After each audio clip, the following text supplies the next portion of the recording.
1960년 미국에 유명한 할리우드 여배우가 있습니다. 얼굴은 물론 몸매의 아름다움을 과시하며 관능미를 자랑하는 할리우드의 육수파 여배우였습니다. 당대의 박수와 갈채와 인기를 한몸에 받고 돈 방석에 앉아 부귀영화를 누리며 살았다고 전해지고 있습니다. 여배우의 매혹적인 미의 괴력은 그녀의 몸짓 한 번으로 미국은 물론 전 세계 당대의 젊은 남성들의 심장을 흔들어 놓을 정도로 미치고 환장할 정도였다고 언론은 경제가들 선전했습니다. 매혹적으로 환상적이라는 언론들의 부추기는 때였습니다. 그녀가 존 케네디 대통령으로부터 생일 파티에 초대받아 대통령 앞에서 요염한 모습으로 Happy Birthday to You를 불렀다는 뉴스도 있었습니다. 그날에 그 여배우를 본 케네디 대통령은 너무나 황홀하고 행복해서 이렇게 말했다고 전해지고 있습니다. 이제 내가 대통령을 그만두어도 여한이 없다. 얼마나 아름답고 행복했으면 미국의 대통령을 그만두어도 좋다고 말했겠습니까? 큰 실수를 한 말이 아닐 수 없습니다. 그녀는 세상의 사람들에게 박수와 갈채와 인기를 한 몸에 누렸고 돈 방석에 앉아 부귀영화를 한 몸에 누리고 살았습니다. 그리고 그녀는 그 이후에 케네디 대통령을 비롯하여 그의 동생 로버트 케네디와도 불륜관계를 가졌다는 소문이 미국 사회를 떠들썩하게 했습니다.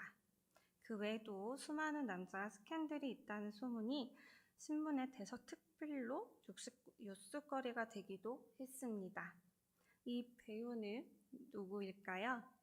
눈치채신 분도 계시겠지만 바로 마닐린 먼로입니다. 마닐린 먼로는 내면에서 밀려오는 허무와 갈증, 공허함, 고독을 이기지 못하고 그녀는 끝내 수면제를 먹고 자살했다는 뉴스로 또 한 번 세상을 놀라게 했습니다. 성도 여러분, 성도님은 무엇으로 마음을 채우시나요? 어떤 것으로 만족하시나요?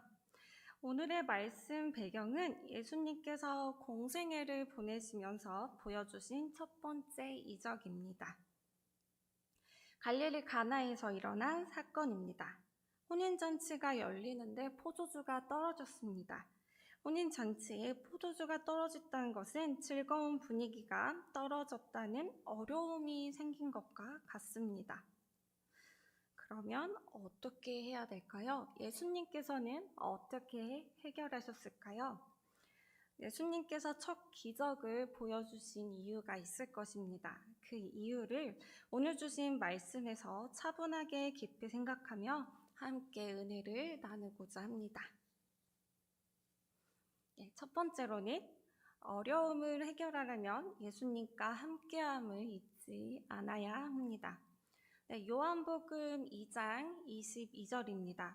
예수와 그 제자들도 혼례의 청함을 받았나니 예수님과 예수님의 어머니 그리고 갈릴리 제자들도 갈릴리의 가나 지역의 혼인잔치에 초대를 받아 그 자리로 가게 되었습니다.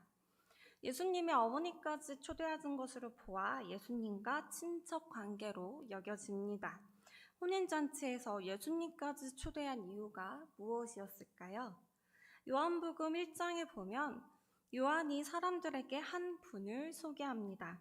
자신보다 먼저 계셨고 우리가 그 충만한 데에서 은혜를 경험할 수 있다고 말합니다. 사람들은 그 말을 듣고 퍼뜨리며 그 말이 소문이 되었습니다. 사람들은 떠도는 소문만으로 무성한 것이 아닌 진실을 알고 싶어 했습니다. 소문의 주인공인 예수님은 하나님의 아들이며 사람들이 정말 기다렸던 분입니다. 예수님은 사람들을 구원해 줄 수 있는 능력이 있으신 메시아인 것을 알게 되었습니다. 우리의 구원자이신 예수님을 알게 되었는데 혼인잔치에 온다면 축복 가득한 혼인잔치가 되기를 기대하고 있었습니다. 잔치집의 주인은 예수님을 만나고 싶었습니다. 예수님께서 흔쾌히 초대를 허락하여 예수님의 어머니와 제자들과 함께 갑니다. 이 상황에서 포도주가 떨어집니다. 이스라엘 혼인잔치에서 포도주가 떨어졌다는 것은 기쁨이 없어졌다는 것을 의미하고, 포도주는 생필품이고 손님을 잘 대접하는 일은 의무였습니다. 그렇지만 그 포도주가 떨어진 잔치집에 예수님께서 계셨습니다. 이 어려움을 듣고 예수님께서 가만히 있지 않으시고 해결사로 나아가십니다. 예수님을 초대한 자체가 어려움을 극복하는 열쇠가 됩니다. 여차하면 흥겨운 기쁨이 가득한 잔치쯤에 어려움이 덮친 날이 될 수도 있었지만, 예수님과 함께하니 생각지도 못하게 더 크게 채워주시고 기쁨이 넘치는 잔치집이 되었습니다. 우리는 우리의 삶에서 한치의 앞도 볼 수 없습니다. 아무리 상황에 대한 큰 그림을 그려놓아도 매번 어려움이 없다고 말할 수 없습니다. 그러나 예수님이 우리의 인생과 함께하는 것을 인정하고 걸어갈 때 어떠한 어려움 앞에서 넉넉히 이길 믿음을 주실 줄을 믿습니다. 예수님과 함께 걸어가지 않는 사람은 어려움이 만났을 때 불안하며 정신이 없고 그 상황에서 고생을 피할 수가 없습니다. 할 수 있는 모든 고생을 경험하고 자신의 힘으로 움직이려고 합니다. 성도 여러분, 어려움을 해결하시려면 예수님과 함께함을 잊지 않으셔야 합니다. 요한복음 13장 20절에 보면, 내가 진실로 너희에게 이르노니 내가 보낸 자를 영접하는 자를 나를 영접하는 것이요 나를 영접하는 자는 나를 보내신 이를 영접하는 것이니라 라고 말씀하셨습니다. 예수님을 내 마음속에 초대한 사람은 언제나 예수님과 함께 삶을 살아내는 사람입니다.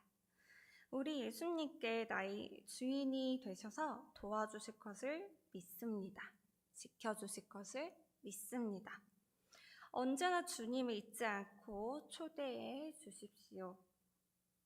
주님을 의지하고 어려움을 해결하고 하면서 나갈 때 우리와 동행하시고 늘 승리하시는 저와 여러분이 되기를 소망합니다. 네, 두 번째로, 예수님께서는 어려움을 해결하실 능력이 있으며 기도해야 합니다.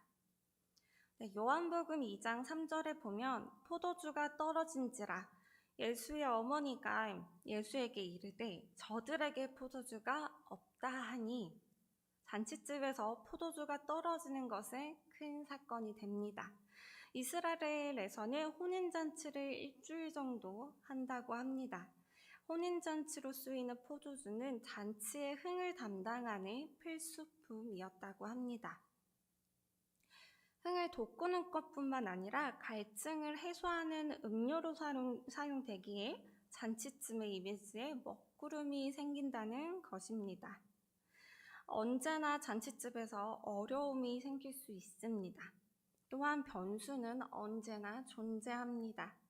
그렇지만 이 어려움을 어떻게 받아들이며 직면하는지에 따라 해결하는 것이 다릅니다.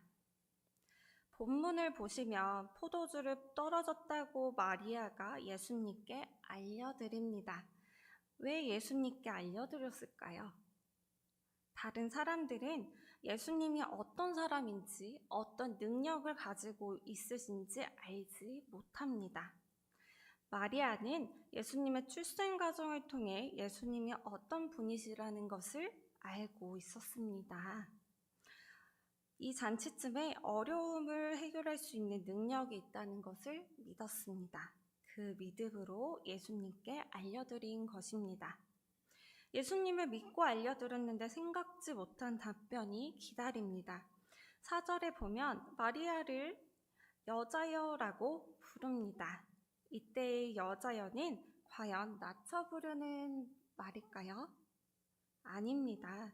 그 당시 황제가 자신의 아내를 최고로 높여 부르는 말이며 존칭어로 사용되었다고 합니다. 그 이유로 나와 무슨 상관이 있나이까? 라고 말합니다.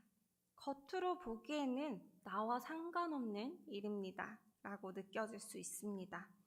원어로 살펴보면 포도주가 떨어진 것은 우리와 상관이 없고 잔치집 주인과 상관이 있다는 것입니다. 다음 문장을 보면 내 때가 아직 이르지 아니하였나이다 라고 말씀하십니다. 여기서 말씀하시는 때는 예수님께서 십자가에서 죽으실 때를 의미합니다. 즉, 예수님께서 아직 죽으실 때가 아니라는 것입니다. 예수님의 어머님 마리아는 예수님의 반응을 보며 놀라움의 연속이었습니다. 예수님께서 그 부탁을 들어줄 수 없다는 것입니다. 부모와 자녀의 관계에서 부탁은 최대한 부모님의 뜻에 따라 움직이는 경우가 있는 편이지만 예수님은 어머니 마리아에게 확실히 거절했습니다. 그럼에도 불구하고 마리아는 하인들에게 지시합니다. 무슨 말씀을 하시든지 그대로 하라고 말합니다. 즉, 예수님께서 어머니 마리아의 부탁을 거절했지만 마리아는 포기하지 않았다는 것입니다. 언제인지 알 수 없으나 부탁이 해결될 수 있다는 믿음이 있었습니다. 마리아의 믿음대로 어려움이 해결되었습니다. 해결될 것이라는 믿음이 긍정적인 결과를 가져오게 되었습니다. 성도 여러분, 자신의 포도주가 떨어지고 있지는 않으신가요? 어려움 속에 숨 막히지 않으신가요? 예수님께 자신의 어려움을 드러내고 기도하시기 바랍니다. 어려움이 있을 때 사람을 의지하고 사람으로만 해결하려고 하시나요? 가장 먼저 예수님께 무릎 꿇고 아뢰며 나아가시기를 바랍니다. 여러분의 어려움을 해결해 주실 줄을 믿습니다. 해결될 때는 우리의 생각과는 다를 수도 있습니다. 바로 해결될 수도 있습니다. 어떠한 상황이 와도 예수님을 믿고 의지하며 인내로 기다리십시오. 우리가 생각하지 못한 때에 가장 좋은 것으로 넘치게 채워주실 줄 믿습니다. 어려움을 직면하고 해결하는 가장 중요한 자세는 기도라는 것을 꼭 기억하시기 바랍니다. 기도는 어려움을 감당할 수 있는 마음을 여는 마중물입니다.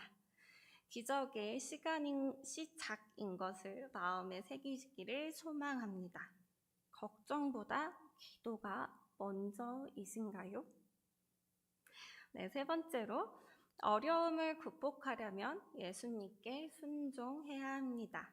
요한복음 2장 7절에 보면 예수께서 그들에게 이르시되 항아리 물에 차우라 하신즉 아기까지 채우니.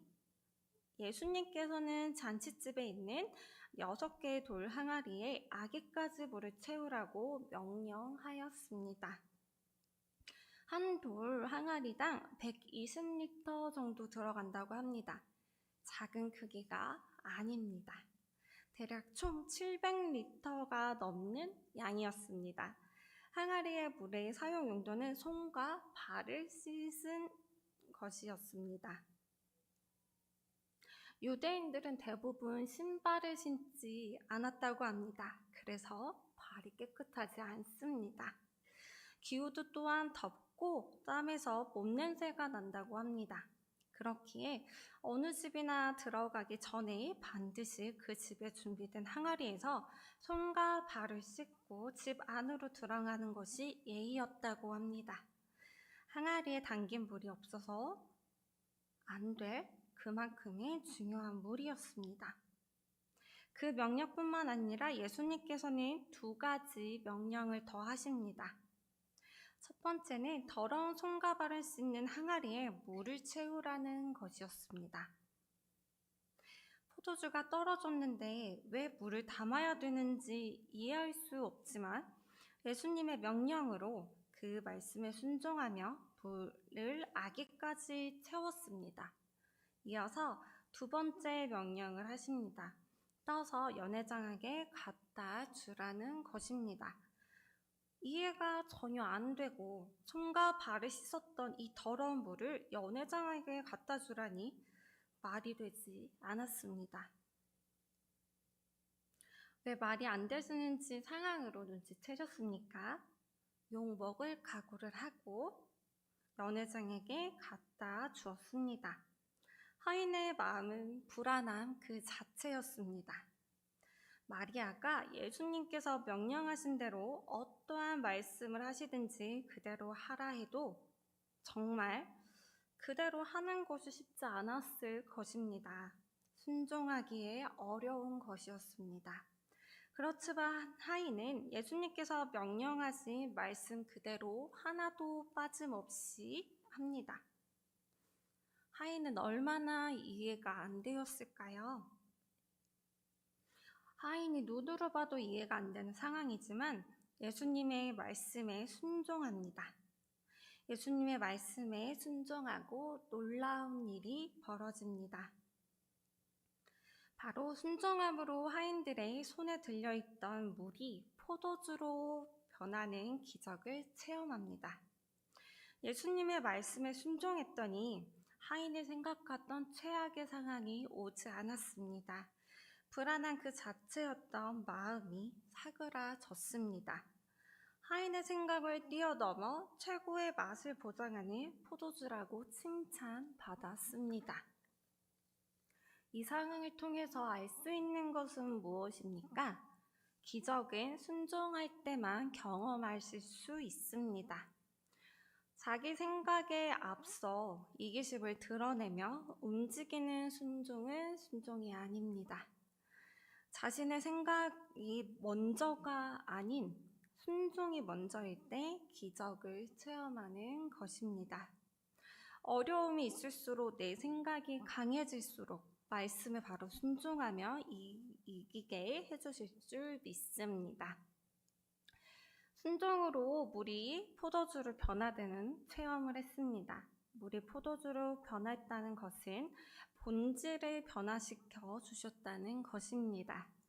예수님께 순종할 때 우리가 더럽고 냄새나고 흠없는 흠 많은 백성과 죄인일지라도 그 죄를 깨끗하게 씻어주시고 하나님의 자녀로 살아갈 수 있도록 예수님을 전하는 자로 만들어 주시는 분임을 믿습니다.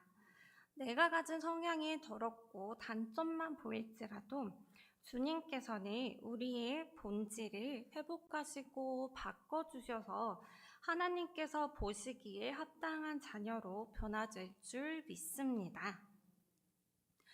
예수님께서는 처음 포도주가 떨어진 상황을 보고 지켜보기만 했습니다. 항아리에 물을 채우라는 말도 없이 가만히 있었습니다. 그러나 왜 더러운 발과 손을 씻는 용도로 사용되는 항아리에 물을 채우라고 하셨을까요? 그 물은 정말 더러운 물이었습니까? 그렇습니다. 이 항아리에 담긴 물이 포도주로 변했습니다. 잔치쯤에 참여하려면 꼭 더러운 발과 손을 그 항아리의 물로 씻고 잔치집에 참여할 수 있었습니다. 여러분, 우리가 죽으면 어디로 가나요? 천국으로 갑니다. 천국 혼인잔치에 참여하고 하나님 나라에 살 줄을 믿습니다. 천국으로 갈 때 우리의 더러운 죄를 씻지 않고 갈 수 있을까요? 무엇으로 죄를 씻어야 할까요? 인간의 죄는 어떠한 물로 씻을 수 없습니다. 세정대로 되지도 않고 곰팡이의 강력한 락스에도 되지 않습니다. 네, 본문에서 말씀하시는 혼인잔치의 항아리의 물이 포도주로 변했을 때 이 포도주는 예수님의 피를 상징합니다. 왜 하나도 아니고 6 항아리였을까요? 6은 인간의 숫자로 불안정한 인간의 죄를 인간의 방법으로 절대 씻을 수 없음을 의미합니다. 예수님의 피인 포도주로 변하는 기적은 인간의 더러운 죄, 자신조차 인정하기 싫은 죄들이 오직 예수님의 피로만 그 죄를 씻고 죄에서 벗어날 수 있다는 것을 보여주시는 것입니다. 네, 성도님, 여러분, 한번 입장을 바꾸어 생각해 보실까요? 네, 천국에서 여러분의 신랑은 누구신가요? 그렇다면 신부는 누구일까요? 주님께서 여러분의 신랑이 되어주십니다. 여러분은 주님의 신부로서 자격이 있습니까?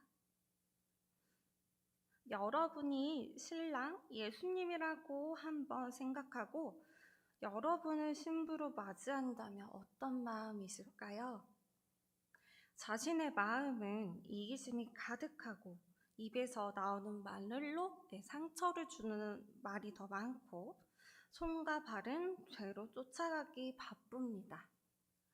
여러분은 이런 신부를 맞이할 수 있을까요? 그럼에도 불구하고 주님께서는 이런 신부보다 더 추한 우리를 신부로 맞이해 주셨습니다.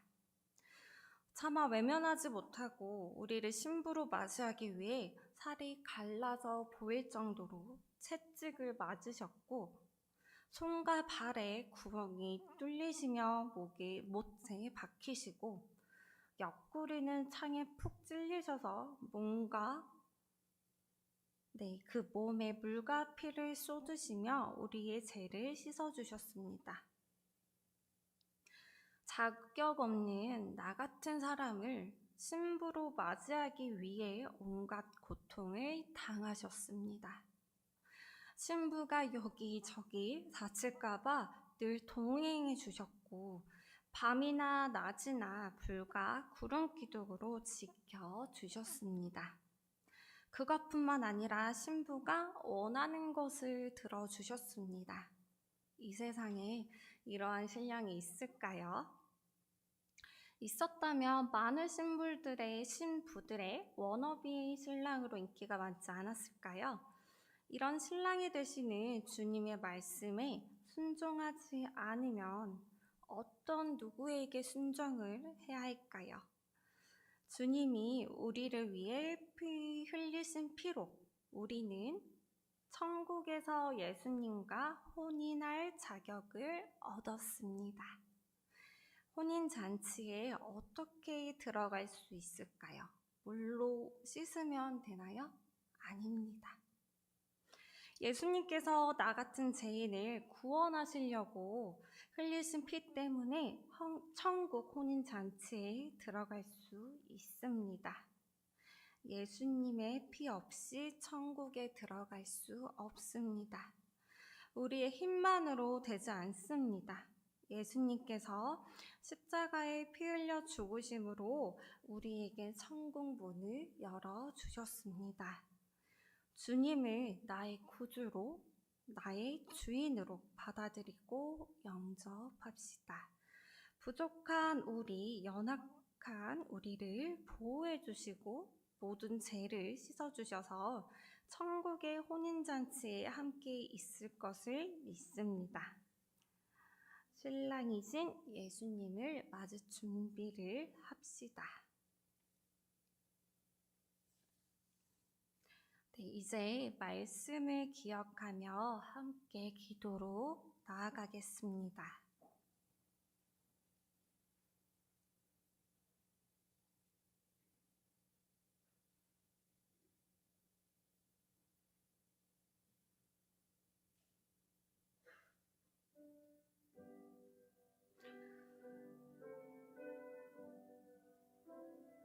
주님을 못 보고 삶을 살아가는 우리를 홀로 두지 않으시고 다시 주님을 보며 우리의 삶의 주인으로 받아들일 수 있도록 해주심에 감사의 고백을 할 수 있도록 어려움 앞에서 주님을 의지하고 어려움을 극복하는 열쇠를 주시는 주님께 기도하는 것을 잊지 않도록 물이 포도주로 변화된 순종을 우리가 닮게 해주시고 우리의 악한 본질도 예수님께 고백하며 변화될 수 있도록 천국 혼인잔치에 우리를 대신하여 피 흘리신 예수님의 피로 우리가 천국에 들어가실 줄을 믿습니다.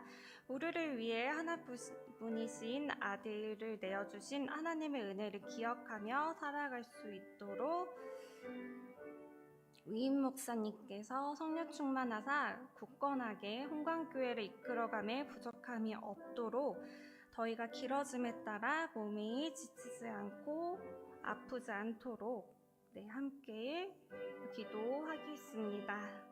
이 시간 주여 한번 외치시고 함께 기도하시면서 나아가겠습니다.